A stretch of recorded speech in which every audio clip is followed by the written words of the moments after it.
For the last 75 years, NATO has been protecting Europe, and America has been backing NATO. But now, with Donald Trump's return, everything is about to change. Trump has openly said that America should leave NATO because it is no longer needed. After Trump's heated exchange with Ukrainian President Zelensky, European leaders are losing sleep. Germany's new chancellor has also said that Europe needs independence from America and that NATO may soon collapse. The million-dollar question is, if America leaves NATO, can Europe defend itself against Russia? In a press conference, when Trump asked the UK's Prime Minister whether Britain could fight Russia alone without America, the only response was laughter. Could the UK, Germany, and France together build such a strong army that they no longer needed America? Another very important question is, what impact would America leaving NATO have on the US itself?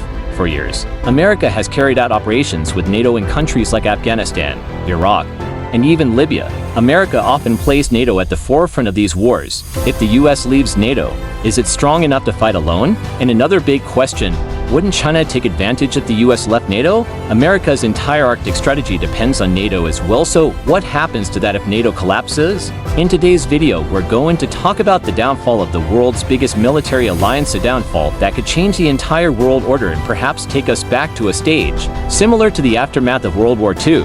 But before we begin, please subscribe to our channel so you don't miss future videos and so we stay motivated to keep producing quality content. Why and how NATO was formed after World War II. Europe was weak and the Soviet Union was rapidly expanding towards Europe. To stop the USSR, on the 4th of April 1949, the North Atlantic Treaty Organization NATO was formed. Its main goal was simple. If one member was attacked, all would defend together. America led NATO by providing military leadership, nuclear protection, and financial support. During the Cold War, NATO became even more important, and the US built permanent military bases in West Germany, Italy, and the UK. Over time, many European countries reduced their military spending, relying on US protection. When the Soviet Union collapsed in 1991, some thought NATO might no longer be needed, but instead of dissolving, NATO expanded.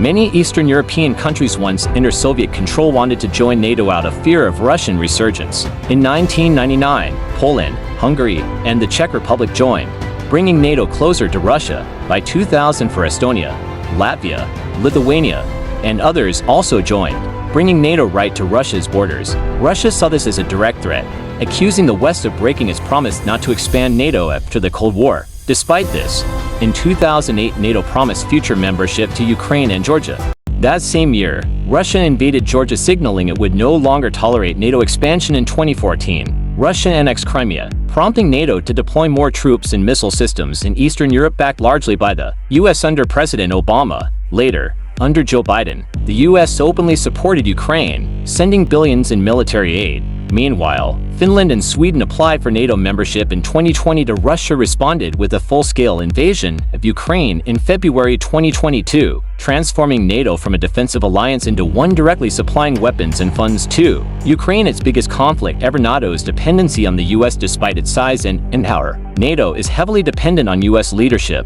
funding, and military strength. For example, in 2023, the US accounted for 70% of NATO's total defense budget, making it the largest supporter. Open countries like Germany and France reduced defense budgets after the Cold War, relying on America. But the US doesn't just provide money, it also has a large troop presence. As of 2023, about 100,000 American soldiers were stationed in NATO countries, with permanent bases in Germany, Italy, Poland, and the UK. The US also supplies advanced weapons like Patriot and Aegis shore missile defense systems, as well as F-35, F-16, and F-15 fighter jets. Some experts estimate around 100 US nuclear bombs are stored in countries like Germany, Belgium, Italy, and the Netherlands. Additionally, the US provides spy satellites, drones, and intelligence support. Trump's stance. Donald Trump has criticized NATO many times, accusing European countries of not contributing their fair share. Recently, he said if NATO members don't increase their military spending,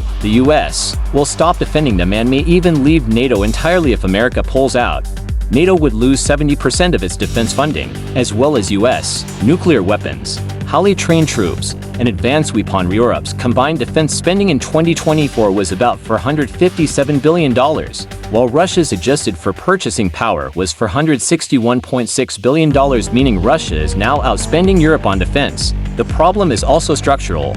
US forces operate under a single command, but Europe's 28 armies are divided by language, leadership, and command systems. That's why 100,000 US troops are more effective than Europe's 1.45 million fragmented soldiers. For instance, if Russia attacked the Baltics, NATO would need 1,400 tanks, 2,000 vehicles, and 700 artillery units, numbers too large for France, Germany, Italy, and the UK combined to supply quickly. Europe also lacks US nuclear bases. If removed, Europe would be vulnerable.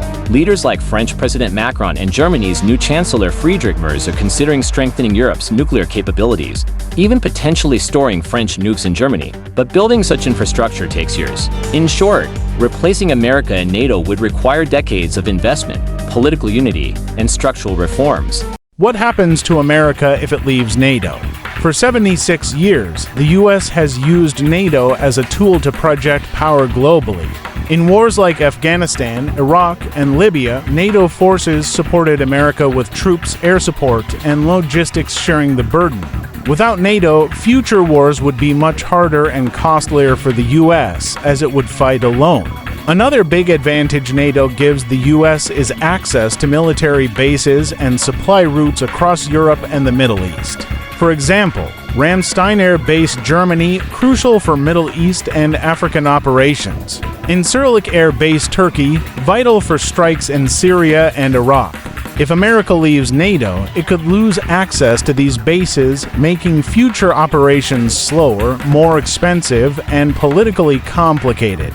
Wars aren't won by strength alone, they require strategy, allies, and coordination. Without NATO, the US would remain powerful, but global conflicts would be far heavier burdens to carry. The Arctic front. If NATO weakens or collapses, the Arctic becomes America's most critical battleground. The Arctic is increasingly important because of oil, gas, rare earth minerals, and new trade routes opening as ice melts. Currently, NATO provides the US with strong Arctic allies: Canada, Norway, Greenland, and Iceland. Without NATO, the US would lose this support. Russia already has the strongest Arctic presence, with 50 military bases and the world's largest icebreaker fleet, 40-plus ships. It also operates nuclear submarines and bombers there. By contrast, the US has only 2 icebreakers and a few bases, mostly in Alaska. To catch up, America would need huge investments in icebreakers, submarines, Arctic ports, and drilling operations. Otherwise, Russia and China could dominate the region. China, though not an Arctic country, calls itself a near-Arctic state and is investing heavily in Arctic trade routes, infrastructure, and resource projects. If NATO collapses, the US could face a new Arctic Cold War against Russia and China. China's opportunity. If NATO ends, Europe may look for another superpower for protection, and China could step in. China has already invested billions in Europe through the Belt and Road Initiative, funding highways, railways, ports, and energy projects. Countries like Italy, Greece, and Hungary are especially dependent on Chinese investment. China even bought majority ownership of Greece's Piraeus port, one of Europe's busiest. It has also invested heavily in Germany's car industry and tech startups. If NATO weakens, China could use its economic power to pressure European nations into deeper cooperation. And since China already has a strong alliance with Russia, together they could dominate Europe, the Middle East, Africa, and the Arctic, shaping a new world order. Conclusion: for the US, leaving NATO isn't easy. It has serious consequences. Trump may say NATO is a burden, but the reality is America's global influence and military power are incomplete without NATO. Europe, too, cannot replace the US in the short term. Its armies are divided, nuclear capability limited, and overall military strength weaker. If NATO collapses, it would not only mean the downfall of the world's most powerful military alliance, but also the beginning of a new world order, and with Trump's return, that shift has already begun. In our last video, we showed how a secret deal between Saudi Crown Prince Mohammed bin Salman and Trump is set to reshape Middle Eastern dynamics. You can see the thumbnail of that video on your screen. Click to watch it. Don't forget to like this video and subscribe to our channel. Take care and goodbye.